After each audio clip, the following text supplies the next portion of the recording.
My very first client was a client I was just doing marketing stuff for. And I just said, hey, how about I just charge you like $300? I spend 3 hours on this. And he was the guy, he was my first guy. He went from 350,000 to 1.7 million 4 years later. And all we did was, all we did was optimize that.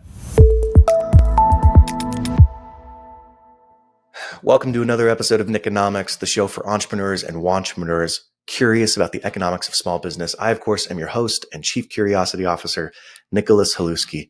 And on today's episode, what if I told you that there was a digital marketing growth strategy proven to give you access to more than 1 billion monthly active users that would increase the number of your clicks by up to 7 times, result in a 5% conversion rate on those encounters, and was 100% free?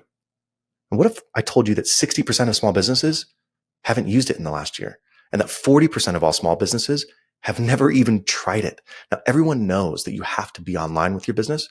And if you're watching this, you probably understand the importance of digital marketing. You might have even paid a couple $1,000s to have your website search engine optimized. Or you might be paying a couple $100s a month to have a search engine optimization company, SEO company, writing content for you every month. Shoot, you might even be paying thousands of dollars a month to Google and Meta so that you rank higher on search results because you understand its importance.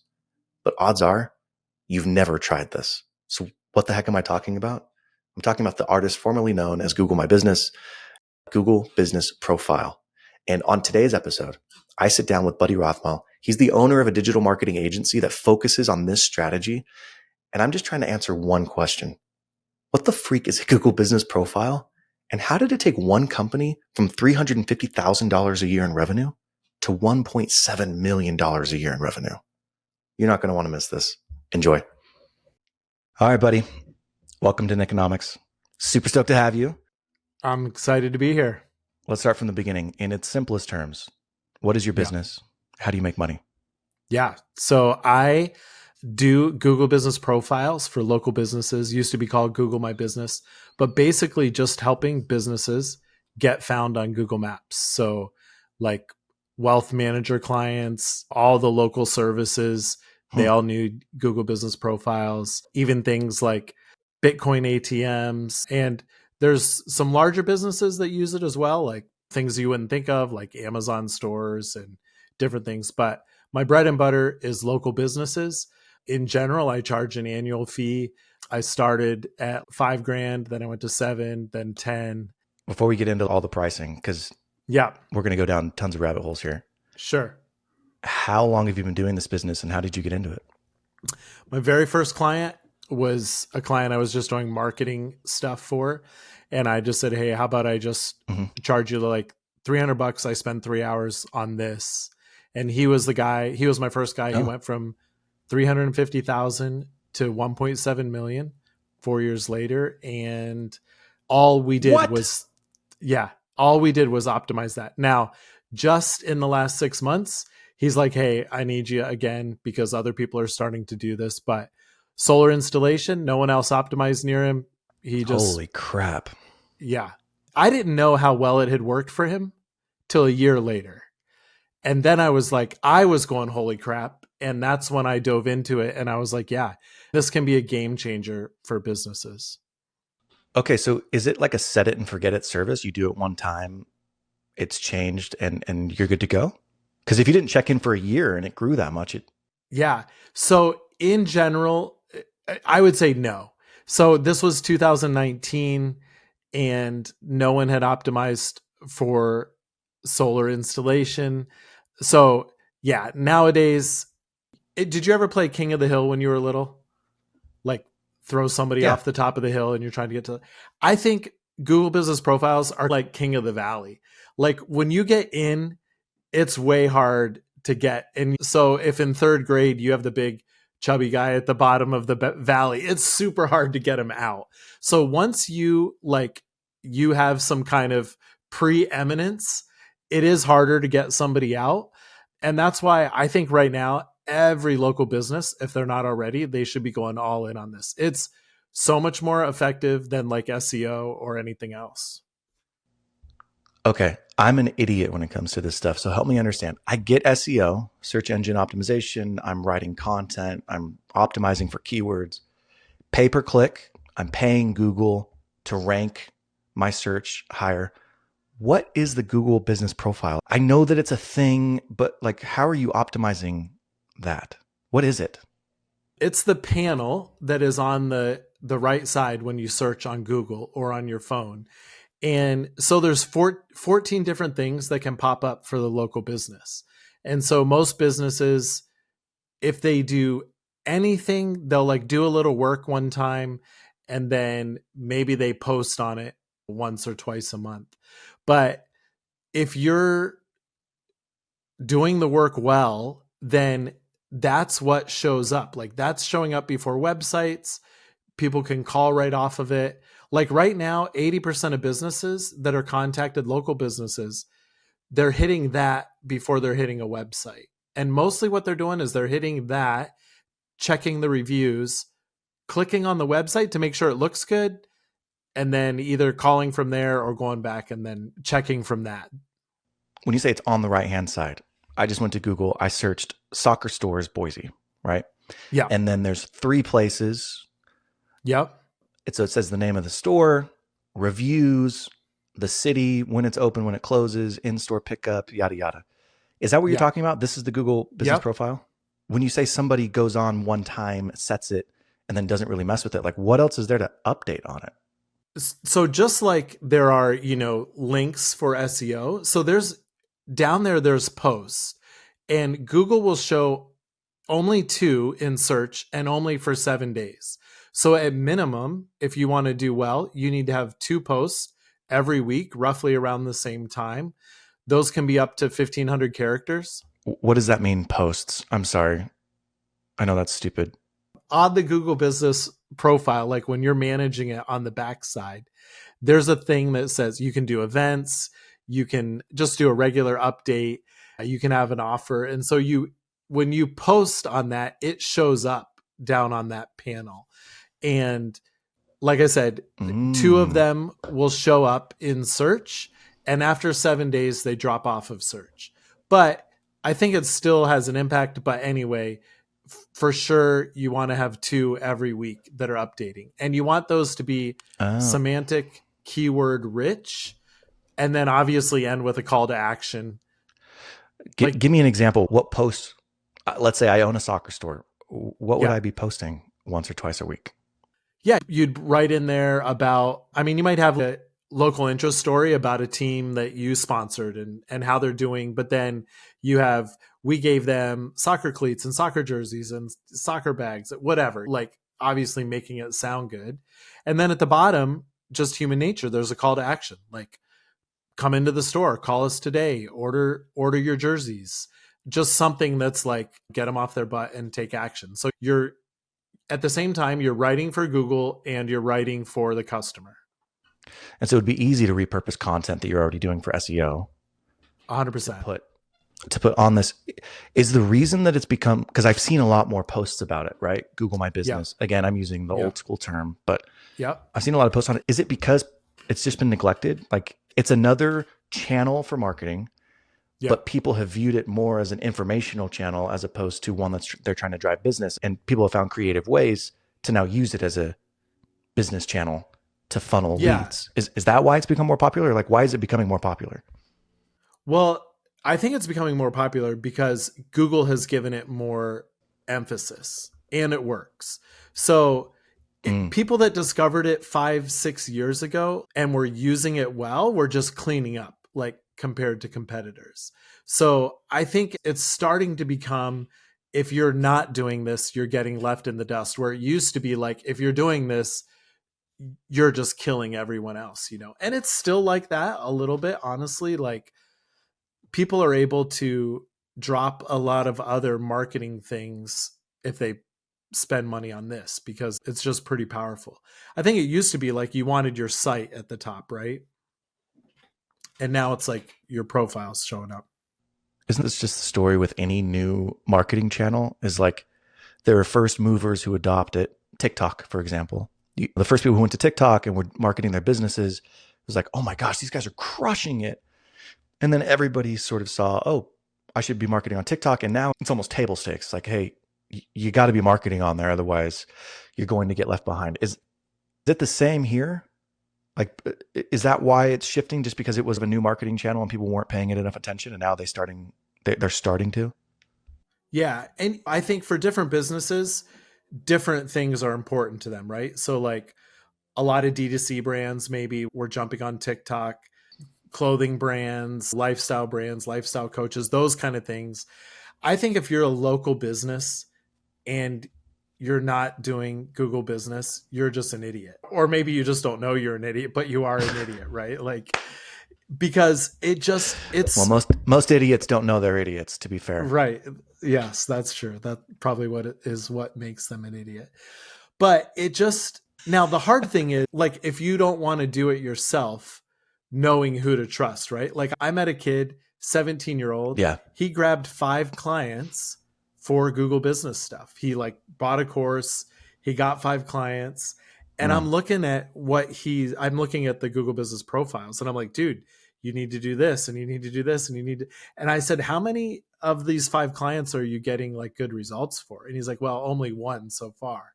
And I was like, oh my gosh, like I couldn't sleep at night, like he doesn't even know what he's doing. And I'm like, I was just talking to him. I'm like, maybe we partner down the road and he does sales and I do the back end for him or something. But I remember, I was just going to say, I remember in the 2010s when it was like, oh, we're a business and we have no online presence. And so people would go and just create them a profile on Google, period. Or create them an Instagram or create them a Facebook page, right? Because they weren't even on the platform. That's what that reminds me of, is they didn't even get somebody super technical. It's just somebody who knew how to go and create a Facebook page that was then creating this company's Facebook page. Yeah. So I think right now it just makes sense. So have any of your businesses been local businesses that you've owned? Yeah, most of them have been local businesses. We have one right now. It's called Fast Tree Care. It's based in Dallas, that we use a lot of. Again, the Google My Business is what I keep using, but that's one of the sales channels for us, is optimizing that. And we work with somebody who has a lot of experience in that space. But even that, I knew that we were using it. I just didn't know. I still don't know. I know you've been explaining it to me now for 10 minutes and I'm still like, okay, how exactly does it fit into this world? Because I look at pictures and it's like, Chris will always send me pictures and it'll be like a map, and then there'll be a bunch of circles, and some of the circles will be green and some of them will be yellow and some of them will be red. And I'm like, I don't know what this means. I don't get it. What is that? I think everybody's seen those circles. Why do people focus on that? So every dot in that, or star, or whatever the shape is, that is, if you're sitting in that spot with your phone or you're on your computer and you're searching tree service, tree cutting, whatever, the different terms that you're trying to rank for, green is usually like 1 to 5, like you're ranking 1 to 5, and really you want 1 to 3. Like, what does that mean? 1 to 3? You want to be ranking 1, 2, or 3 on Google Maps for your of keywords. The companies in that space with that keyword, you want to be ranking. Yeah. Got it. Okay. And if you click down on those grids, you can see your competitors. Like, you can see who's doing really well at that and who's not. So it's worth it. It's worth it to spend 30 minutes someday for him to walk you through, like, okay, here's your competitor. Here's how they're doing. Yeah. Here's who's ranking all over. That's not going to happen. That's not going to happen. The closest we're going to get is this conversation right here, buddy. You're my last hope. Yeah. So I'm curious to hear your thoughts, because I had a post, it was the best post I ever had, over 1 million impressions recently, that was talking about SEO, pay-per-click, and the changes that are happening right now. So Google has introduced, first it was Bard, now it's Gemini. And when you Google things, it's actually answering questions. So whereas I used to Google, hey, what are this is one, I'm trying to set up a camera today. And I Googled, how do I get my new Sony camera to connect as a webcam? Typically in the past, I would get a bunch of web pages, either through SEO or paid ads, and they would all have an article or be recommended based on all the things that Google uses in their algorithm. Now, I got an answer from Google that was like, well, here's what you should do. Here's how you hook it up. Try this, XYZ, et cetera, et cetera. That, I think, is going to destroy a lot of businesses that are relying on that traffic to push to their websites to then bring customers into a funnel and sell them on something later. I think it's going to destroy those businesses. And I think it's actually good for Google because now they're going to be able to charge more for pay-per-click ads as opposed to just SEO. And it introduces this weird dynamic of like, okay, well, who owns that content? Is it the content creator? Is it Google? Because Google's using that content now to answer the questions, yada, yada. But I understand where SEO and I understand where pay-per-click fall within that ecosystem. How does the Google business profile, fall into that space? And is it going to be as impacted as I think SEO is going to be? So my thought is no, it's not going to be as impacted because those results where you're seeing generative AI results, typically those are a different sort of question. Like, how do I install my camera or whatever? Now, if you had put in, where's the closest camera shop to me? You're not going to get a generative AI search. You're going to get a local search with camera shops. So, right? Yeah, right now. Now, already, like just today, I don't know if you know at Brad Smith Coach on X, but just today, I was at his masterclass and he was showing he is the result within the generative AI in like 3 different places, all of his content. Wow. And then when you get below the generative AI, he is the first YouTube video under it. And so he just did a free masterclass. Is that something? So it's just Is that something he figured out?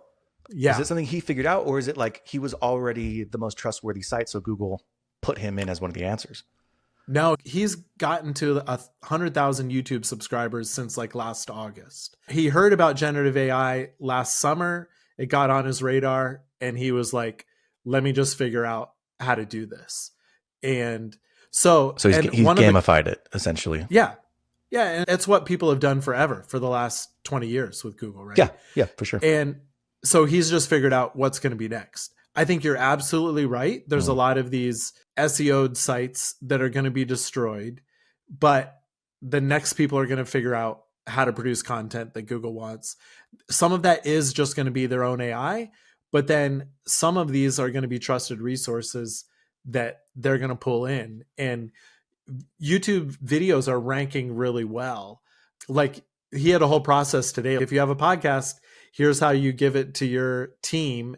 And all of this content is like, then they have 8 different steps where it's like, it's turned into a blog post. And then you don't release the video until the blog post is live. Just all these different steps that he's got and he's figuring it out. So will you send me that? I'd love to look into some of his stuff because I'm super curious about this in particular right now.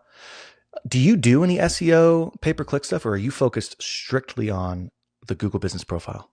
Yeah, I just do 100% Google business. So obviously in the past, when did you shift to 100%?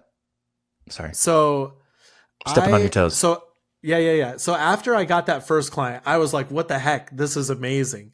And I just went to one of my friends that's a business owner and I was like, dude, I'm telling you, give me $3,500. You'll be so glad you did a year from now. Like I wasn't even a sales pitch. I was just like, you need to do this. And so for him, I did a little bit more. I learned a little of the tools. I was just doing it on the side for a few years. Like I'd get 2 or 3 clients. The next client, I was like, dude, give me $9,000. You need to do this. And about a little over a year ago, we were with an organization called Stop Slavery. I knew that was coming to an end and I needed to have a business. So I was like, mastermind for entrepreneurs and Google business and different things that I'm jumping into. Yeah. Yeah, you just like freaking threw it out there like it was nothing. So I was with this organization called Stop Slavery, and we decided, like, hold on a second. Okay, you were with an organization called Stop Slavery. Yeah, we did anti-human trafficking work in Thailand and Cambodia, primarily a little bit India. And yeah, so we heard about it in 2009, started this nonprofit. Originally, we were just going to raise money. And then I was praying about it. I'm a Christian and I felt like, God, you got to stop this. And one night I was in Colorado and I just felt like God was like, well, if you wanted to stop, maybe you should do something about it. So long story short, picked up the family. We moved to Thailand. There was basically 3 areas, like prevention, like what we did, investigative work, and then aftercare. And we mainly worked with police to bring in investigators, special forces like Americans, Australians, to do investigative work with the local Thai police. Oh my goodness. How long were you in Thailand? 11 years, 11 and a half years. You're not still in Thailand, are you? No, I'm in Roanoke, Virginia. Back in America. Roanoke, Virginia. What brought you back? Why did you stop the... Jeez Louise, you just opened a freaking can of worms for me. Yeah, so a couple things. One, I burned out on anti-trafficking work after 5 years, which was not my plan to burn out, but I was like, okay, I'll do this for 5 years, God, then I'll go back into business. And kind of burned out. And so I jumped into business. Then I really burned out, lost $250,000 in 2 escape rooms, one in Chiang Mai, Thailand, one in Siem Reap, Cambodia.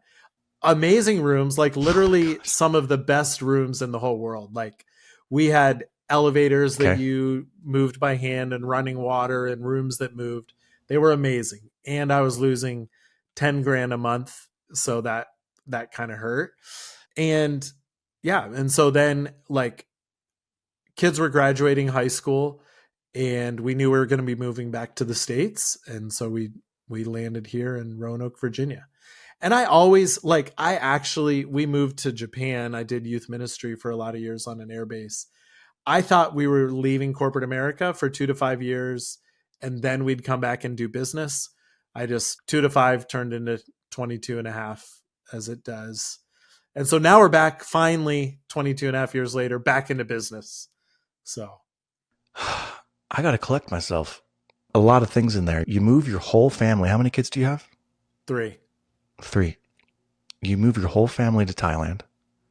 I can't even imagine what that's like being a young father with young children and you're helping trafficking victims.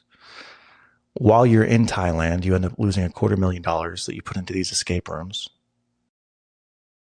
And then obviously you move back to the States. How did you get your wife comfortable with going into business again after you lose $250,000? Well, we went to a lot of counseling. That's my first thought. Yeah. So we went to we did like 8 sessions of counseling. And what we came up with at the end was no intermingling of the business and personal finances ever again. And so I actually started a school for entrepreneurs from a couple investors that I'm actually still paying off. So out of this school that I started, it was called the BAM School, which is what my podcast is, the BAM School podcast. We were looking at different things like buying businesses, starting businesses. And I came back to the agency, like this agency after that, because I was like, okay, I have experience. Like I was SEO trained in like 2010, making money from Google, like AdWords way back in the day in 2003. And so I just came back to this because I knew it and like customers were happy. And so the wife piece was just like, keep these things separate. And I would say probably 100 times my wife has said to me, why don't you just get a job? And I didn't say this to her, but like in the last 3 weeks, I've had 54,000 in contracts and 20 something cash collected. Oh my goodness. And like, that doesn't happen. That doesn't happen if I take a job, right? Like what job could I get as somebody who's spent 20 years overseas where I'm like, hey, do you want to pay me 50 grand in 3 weeks? Like, no, that happens in business. And so that's what I just kept telling her is, listen, our dreams are on the other side of a business. And my dreams are a little bit bigger than hers. And she's like, well, my dreams could be fulfilled with just a job. And so I'm like, hey, you're preaching to the choir here, man. That's my wife. She can't comprehend why I can't just get a job. She's like, why are you spending so much time on like Instagram and YouTube and Twitter? Like, why don't you just go get a job? And I'm like, you don't understand. I can't at this point. I can't unsee what I've seen. Because I worked in corporate America and now I've owned businesses for the last 7 years. Like I can't go back. It's just not going to happen. So, okay, I'm going to have to get you back on for this story because I think it's an amazing story in and of itself. I'd love to hear how you launched the human trafficking, or excuse me, stopping human trafficking business. Yeah. Launched the human trafficking business. How did that turn out? Let's go back over here. So how do you make money doing tell me how to call it. I know it's not Google My Business anymore. Is it just Google Business Profiles? Yeah. Google Business Profile. What do you charge? You just charge a monthly fee? Do you charge a percentage of whatever business is generated? Do you charge hourly? How do you charge currently? Yeah. So typically I have an annual contract for a client and I have a 200% ROI guarantee. So it's like profit. So it's like, wow, you will make 200% in profit over what you're paying me. Now, as I've gotten to higher price points in the last month, I've gone from, or I'd say in the last 6 weeks, I've gone from like 10 grand to 12 to 15. The last client, which is a lot of locations. Is this a year? A year. Or is this a month? A year. Okay. So 15 grand a year. And the last client is 24 grand. So 2 grand a month. So they were like, can we do, then it's starting to get harder to collect everything up front. So some of these people, I'm just going, okay, let's do 2 grand a month. Cause that starts to be a big risk. Like 10 grand, it's like, okay. But for some of these businesses to throw out 20, they're like, ouch, that hurts a little bit. Let's see. So thankfully it's go ahead. I was just saying, for somebody like you who has experience, and if somebody's listening that has experience in this space, what does the workload look like for you on the back end? All right, you charge somebody $20,000 for the year. Obviously, the more money you charge, the more work you're going to be doing. Is it just you? Do you have a team on the back end? How are you doing the fulfillment? Yeah. So originally, about a year ago, when I jumped into this, the dream was just outsource everything to some white label company, And some people that I've been following for years, I tried multiple people. I'd give them one of my accounts and be like, okay, let's see how they do. I just tried again like 2 months ago. And in the end, I just had to do it all in-house. And right now I have one person that works for me full time out of Latin America. And probably soon another person. Like we're getting our systems and processes down a lot better. So yeah, right now it's just 2 of us. And there's a lot of work, like especially the first few weeks of onboarding a client. But right now, I've spent 10 days in the last 3 weeks. In these 3 weeks, when I brought all these people on, I've also been gone 10 days because I now have somebody that I can just check in the morning and go, hey, is this getting done? This getting done? And so it's been a game changer. Like you've hired probably from overseas for some of your stuff. And yeah. How do you currently acquire customers? Is it all word of mouth? Are you doing cold outreach? What's the process for that? I tried 1 week of cold outreach. I hired a guy to do it. That didn't go so well. So far, literally, I've had just about all my clients have come from word of mouth and referrals. Like, hey, the first client I got was a co-working space. And I told the lady, I said, hey, I need a desk. We were doing work on this house, so I had to get out. And I just said, hey, I need a desk. I see you have 7 empty desks. I'm happy to pay for one, but if you want, I'll fill up the rest of your desks. And I said, if I don't fill them up in 2 months, that's kind of cool. Kick me out. So I've left the place. I still do work for her because now she's a big cheerleader. She got me my next 3 clients. She was like, hey, buddy, filled up my place in 2 months. That's rad. The one guy was in there and he saw it fill up. And now he's the #1 wealth manager ranking on Google all across Roanoke. Is that your niche? No, I do everyone. Oh, okay. About 3 months ago, my wife said, hey, do you do this stuff you do for other people for yourself? And I was like, people aren't really searching for that. But I was like, I might as well. It doesn't hurt. And so about a month in of doing my own, I just saw my own stats. I got 3 desktop searches in April, 120 in May, and picked up my first client just from doing my own stuff in May. I picked up a lawyer at like, I forget what it was. Nice. 15 grand for the year or something. That was going to be my question. Is I always find it interesting, people who have these agency businesses, to ask them where they got their business from. Because you would think if you're going out and selling these services, that you should be using those services to go and acquire customers. So that's cool that you've actually started doing I it. mean, And it took me a driving leads your way. year. Yeah, it took me a year that I was I get like, it. yeah, okay, I'll do it for myself. And now I wish I had done it sooner, because I was like, oh, people don't know to look for Google Business Profile. And actually they didn't. They searched SEO and I actually came up number 2 Yeah. in my city, but I wasn't optimizing for it. Now I am. Next month I'll be number 1. Now you are. Yeah. That's awesome, man. All right. Well, let's end this with some rapid fire questions. You ready? Let's do it. I'm ready. What do you love about this business? I love that my clients are super happy, and that now, a few years in, I figured out a way that I can do the business that I'm happy as well. Awesome. What do you hate about it? Probably figuring out how to get new clients. This is going to be an interesting question because you've had quite the past. All of us suffer from a grass is greener, right? Real estate guys like business guys are jealous of real estate guys, whatever. As you sit here today in 2024, what businesses or what industries are you the most jealous of? People that run catamaran chartering companies out of BVI or St. Martin's.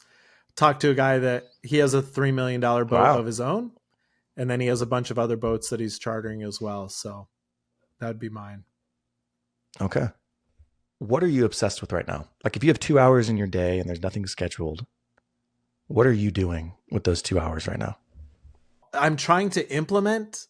And so learning right now, what do I need to implement to get new clients and customers and create systems? So things that I've been reading about for 20 years, now I'm like, how do I do this? Systematizing. Awesome. All right. Last question. What advice would you give yourself 10 years ago? Not somebody in your shoes, you. What would you give Buddy? What advice would you give Buddy 10 years ago? I think pick one idea and go for it. I think of an idea that I was working on in 2011 that I chucked too soon. Pick one idea, go hard after it. What was the idea? It was local lead gen sites, which I don't really like. They're a little bit parasitic in my estimation, but it was something that if I had stuck to would have, it would have done well as a business. Yeah. Okay. Well, Buddy, this was awesome. Where can people find you if they want to come look for you? Yeah. Map Winners is my site, mapwinners.com. I'm on Twitter at Buddy7, and I'm the only Buddy Rathmell in the world. So if you Google me, you'll find me. Awesome. Well, this was great. We'll see you around. All right. Thanks, Nick. Great being on the pod. Buddy said something in there that has stuck with me since we spoke.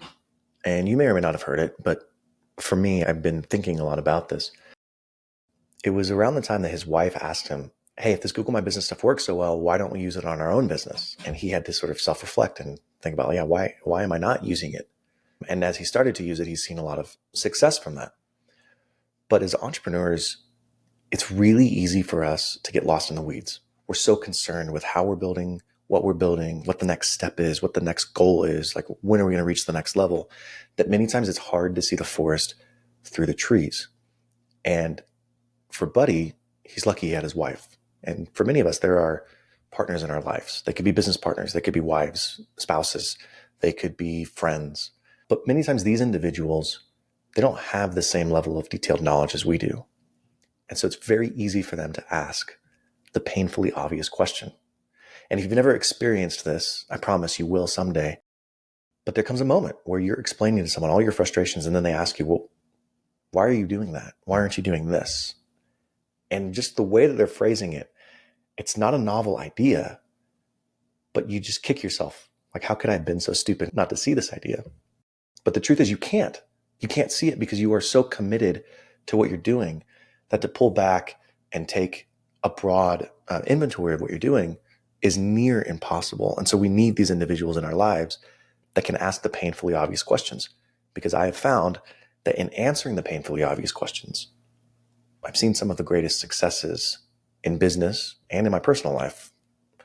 So I would encourage you, and I'm reminded for myself, I need to find more time in my weeks or months to really think about, why am I doing what I'm doing? And to try and elicit the painfully obvious questions. because those are the opportunities, those are the nuggets that can change our entire lives. So I hope you enjoyed this episode. Please do me a favor. If you've made it to the end of this episode, you're probably one of those individuals who either just left it on because you're doing yard work or you're actually committed to following this podcast. Can you go to Apple or Spotify and just leave me a review, preferably 5-star? But I'm trying my best to get as much out there about this show. And obviously, the more reviews that we have, the better it looks, the more reputable it is, and the more people I'm able to reach. So I would really appreciate that. And remember, there's no such thing as a dumb question. There's only dumb people unwilling to ask the dumb questions. I'll see you next time.